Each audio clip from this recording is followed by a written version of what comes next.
तो हे स्टूडेंट, कैसे हैं आप सब। तो स्वागत है आप सबका फिर से हमारे यूट्यूब चैनल हिंदी क्लासेस में। तो जैसे कि आप लोग थंबनेल में देख रहे हैं कि प्रोजेक्ट रेल का आंसर की लेके आ गई हूँ मैं, जो कि क्लास 8 का होने वाला है। सब्जेक्ट आप लोग का साइंस होने वाला है और ये 1 आवर का टाइम आप लोग को दिया जाएगा स्कूल में इसे सॉल्व करने के लिए। तो ये क्वेश्चन पेपर आप लोग देख के जाइए, ठीक है। और हूबहू क्वेश्चन पेपर में क्वेश्चन नंबर तक चेंज नहीं होगा, ये मैं दावा के साथ कह सकती हूँ, ठीक है। तो चलिए शुरू करती हूँ। तो उससे पहले कुछ आपका इंस्ट्रक्शन दिया हुआ है तो उसको पढ़ लेते हैं। क्या बोल रहा है, आप लोग देख लीजिएगा। इसमें क्या बोल रहा है, इसमें इस प्रश्न में कुल 10 प्रश्न है। कुल कितने प्रश्न है? 10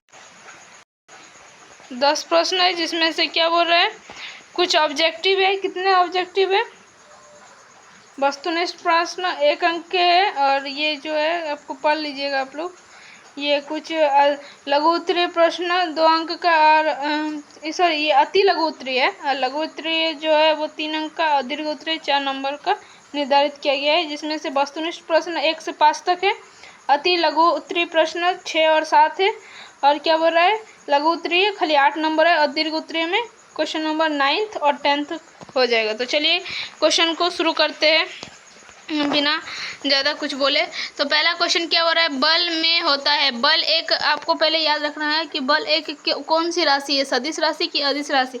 तो बल एक सदिश राशि होती है। क्या होती है? सदिश राशि।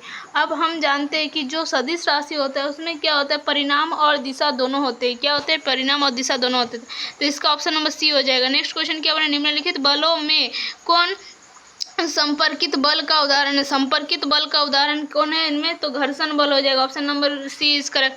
नेक्स्ट क्वेश्चन क्या हो रहा है, खाना पकाने के लिए सबसे अच्छा ईंधन है। तो एलपीजी को सबसे अच्छा माना जाता है खाना पकाने के लिए, ठीक है।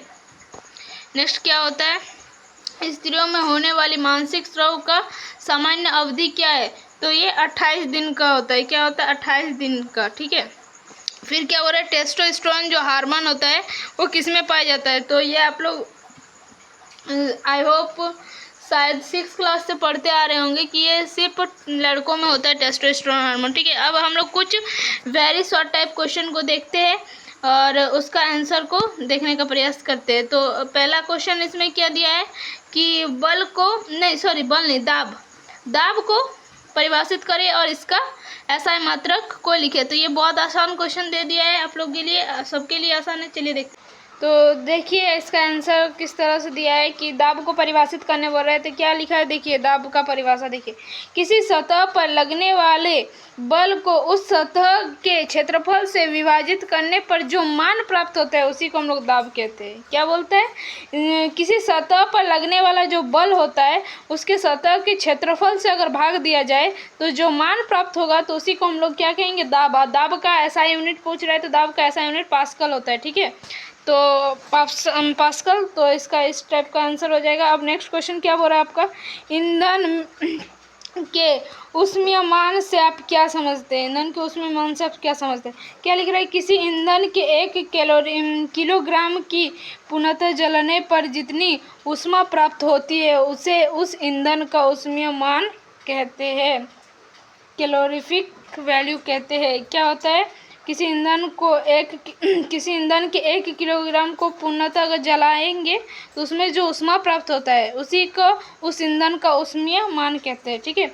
अब क्या बोल रहा है, इसका मात्रक किलो जूल प्रति किलोग्राम होता है। तो इसका यूनिट क्या होता है, केजी पर किलोग्राम, ठीक है। नेक्स्ट क्वेश्चन आप लोगों का क्या बोल रहा है, अब ये आपका शॉर्ट टाइप क्वेश्चन है। क्या बोल रहा है, युवानरंभ क्या है, जो कि लड़कों और लड़कियों में यौवनारंभ के दौरान होने वाले एक विशेष क्या लिखे, परिवर्तनों को लिखे, विशेष परिवर्तन को लिख रहे हैं कि इसको आप अच्छे समझे नहीं, इसका उच्चारण थोड़ा हमसे नहीं हो रहा है, प्रोनाउंसिएशन थोड़ा हमको कन्फ्यूज़न लग रहा है, ठीक है। यूनारंभ मतलब जो आप लोग मैच्योरिटी जो होता है वही पूछ रहा है, इसको बस ऐसा समझ लीजिए। क्या हो रहा है, यूनारंभ वह अवस्था है जिसमें एक बच्चे शारीरिक, मानसिक और हार्मोनल रूप से क्या लिखा है, व्याकारता के और बढ़ता है। मतलब इसमें क्या डेवलपमेंट होता है बच्चों में, शारीरिक, मानसिक और हार्मोनल ग्रोथ होता है बच्चों में, ठीक है। वयस्कता की ओर बढ़ता है, उसमें एज जैसे जैसे उसका एज बढ़ता है उस तरह का ये सब भी बढ़ता है, उसमें आने लगता है। क्या बोलते हैं, लड़कों में आवाज़ भारी हो जाता है और लड़कियों में क्या होता है, स्थानों का विकास होने लगता है। तो इस टाइप से इसका आंसर लिख सकते हैं आप, और एक एग्जाम्पल दे सकते हैं अपने आप से, ठीक है। आप लोग पढ़े होंगे आप लोग का बुक में।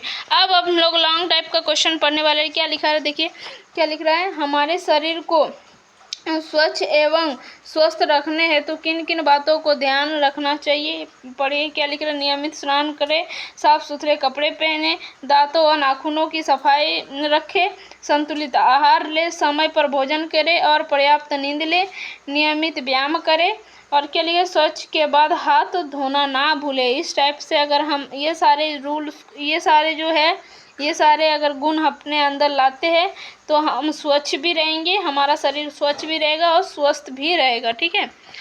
तो अब नेक्स्ट और आज का लास्ट क्वेश्चन क्या बोल रहा है, देखिए, ईंधन क्या है, ईंधन को आदर्श हानि के लिए क्या क्या शर्त होना चाहिए। आदर्श हानि मतलब एक वो कौन सा ईंधन है जिसको आदर्श ईंधन बोलेंगे, ठीक है। तो वो क्या क्या उसमें गुण होना चाहिए।